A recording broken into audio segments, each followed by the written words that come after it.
नमस्ते सूर्याय नमः। नमस्कार, आप देख रहे हैं आज तक। आपके साथ हूं मैं नेहा।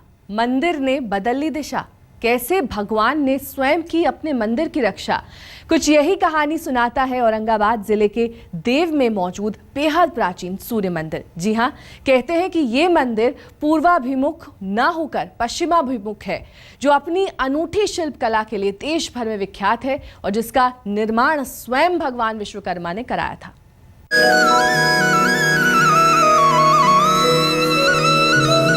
सूर्यदेव एकमात्र ऐसे प्रत्यक्ष देवता जिनके साक्षात दर्शन कर भक्त उन तक पहुंचाते हैं अपनी फरियाद, जो अपने प्रभाव से संपूर्ण संसार को संचालित करते हैं, साथ ही भक्तों के जीवन में फैला देते हैं खुशियों का उजियारा।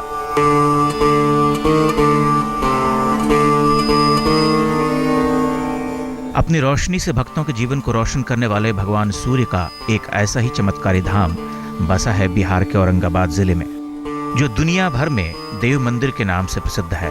कहा जाता है कि मंदिर का निर्माण देवशिल्पी भगवान विश्वकर्मा ने स्वयं अपने हाथों से किया था।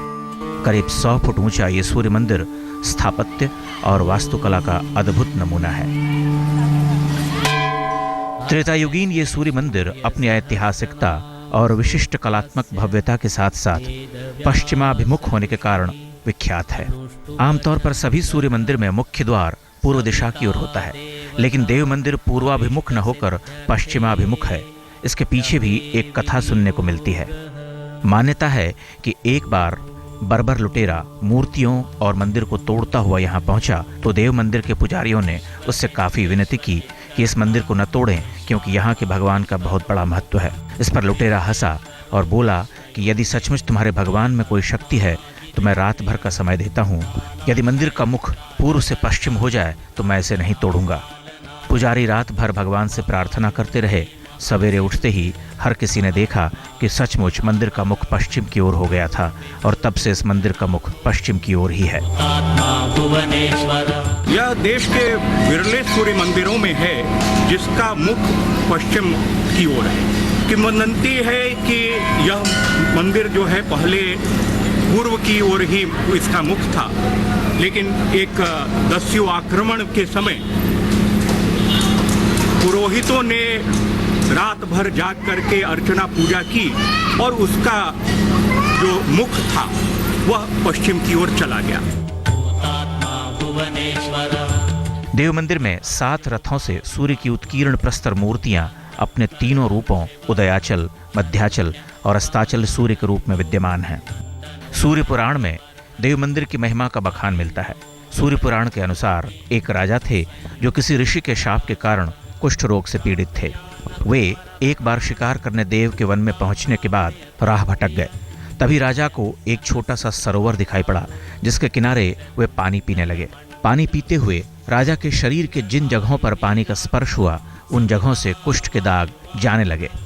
आश्चर्यचकित राजा अपने वस्त्रों की परवाह न करते हुए सरोवर के गंदे पानी में लेट गए और राजा को कुष्ठ रोग से पूर्ण मुक्ति मिल गई।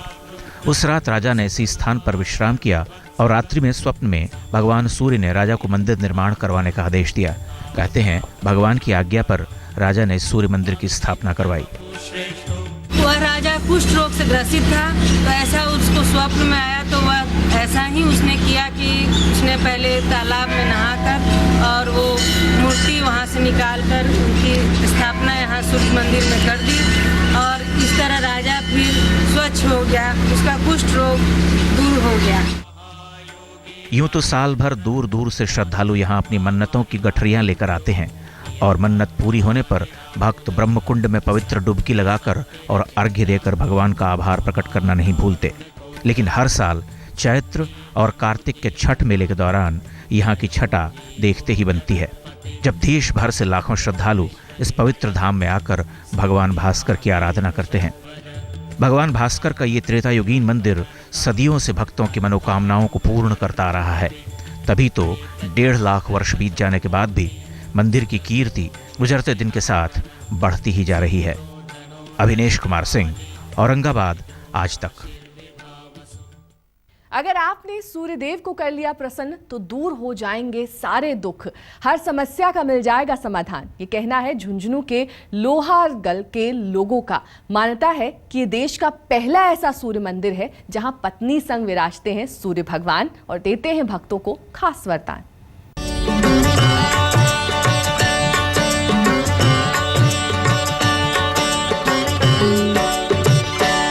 शत्रुओं का है भय, भगवते सूर्याय नमः। असाध्य रोग का है डर, भगवते सूर्याय नमः। बिगड़ जाते हैं बनते हुए काम, आदित्याय नमः।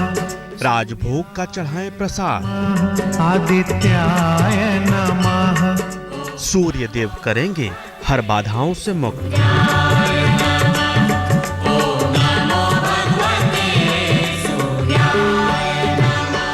घने जंगलों के बीच बसा है भगवान सूर्य का पवित्र धाम।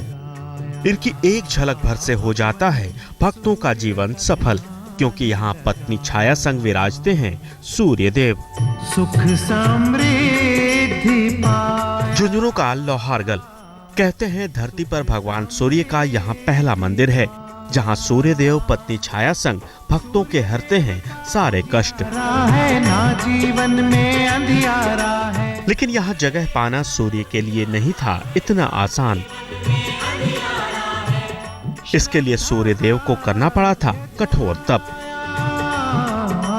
कहते हैं कि ये स्थान मालकेतु पर्वत से पूरी तरह ढका हुआ था। तब सूर्य देव ने भगवान विष्णु की घोर तपस्या की। सूर्य देव की तपस्या से प्रसन्न होकर भगवान विष्णु ने उन्हें दर्शन दिए और वरदान मांगने को कहा। तब सूर्य देव ने भगवान विष्णु से पत्नी छाया संग अपने रहने के लिए स्थान मांगा। भगवान विष्णु ने न सिर्फ उन्हें खुशी खुशी इस स्थान पर विराजने का आदेश दे दिया, बल्कि उन्हें ये भी वरदान दे दिया कि आज से ये स्थान सूर्य देव के नाम से ही जाना जाएगा।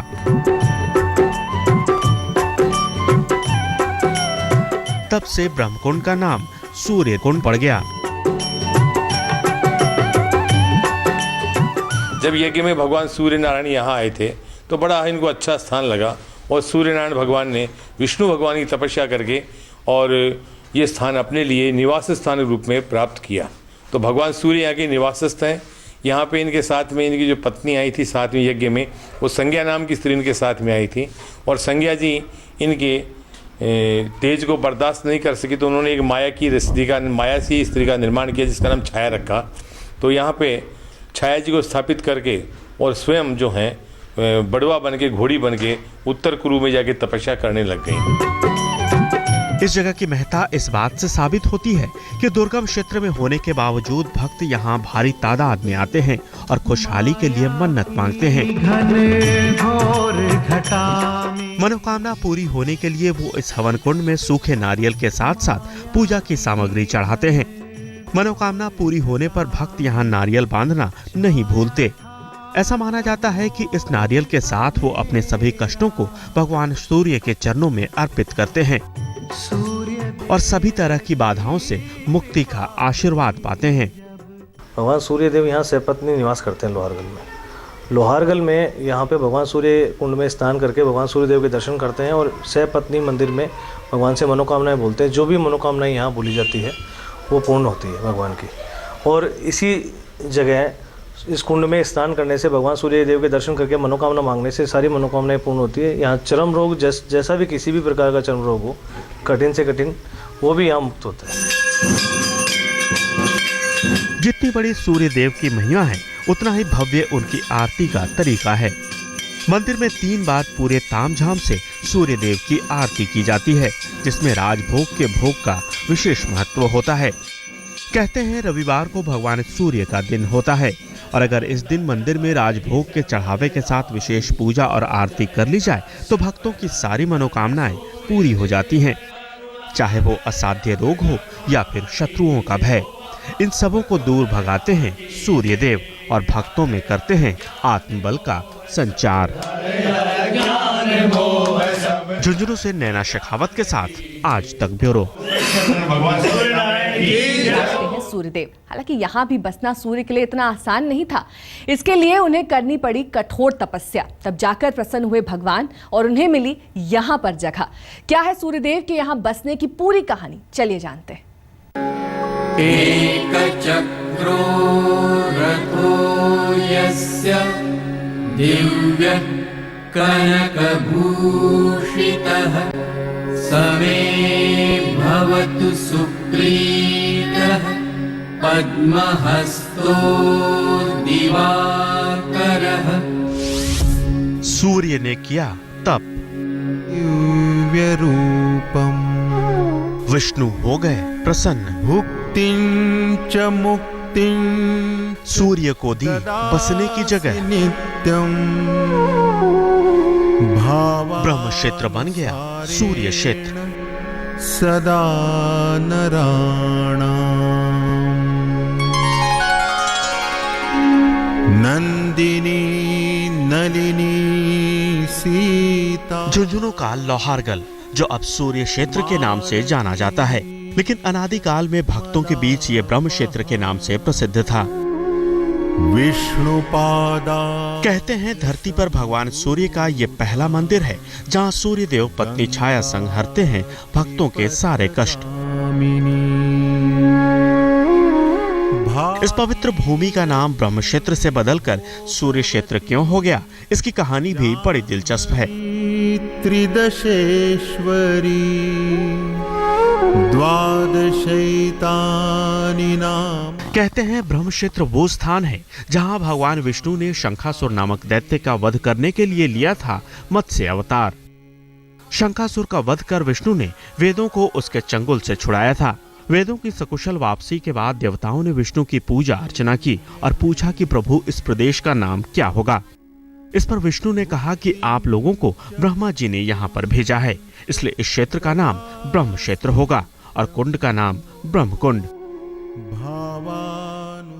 ये जो तीर्थ स्थल है लोहारगल, इसमें जो नीचे सूर्य कुंड है, सूर्य कुंड में जो जलधारा बह रही है गौमुखी से, वो जलधारा निरंतर ऐसे ही बहती रहती है और ये अनादिकाल से बह रही है। और इसमें लोग बाग कावड़ी जो है जल भर के ले जाते हैं और भगवान का अभिषेक करते हैं अपने अपने गाँव में जाके। और बहुत ही इसको उपयुक्त जल के रूप में साल भर लोग बाग अपने घर में पूजा के लिए, स्नान के लिए काम में लेते हैं। मान्यता है कि भगवान विष्णु के वरदान के चलते जिसने भी इस मंदिर में दर्शन किए या इस ब्रह्मकुंड में स्नान कर लिया, उसे मोक्ष मिलता गया और सीधे बैकुंठ की प्राप्ति होने लगी। ऐसा होने से स्वर्ग और नर्क में जीवों का आना जाना ठप पड़ गया। सभी देवता चिंता में पड़ गए और एकत्रित होकर भगवान विष्णु के पास पहुंचे। देवताओं की गुहार सुनकर भगवान विष्णु ने मालकेतु पर्वत से इस क्षेत्र को आच्छादित कर दिया। पूरा क्षेत्र हरियाली और घने जंगलों से भर गया। सृष्टि को चलाने के लिए इस स्थान को बेहद दुर्गम तथा जटिल क्षेत्र बना दिया।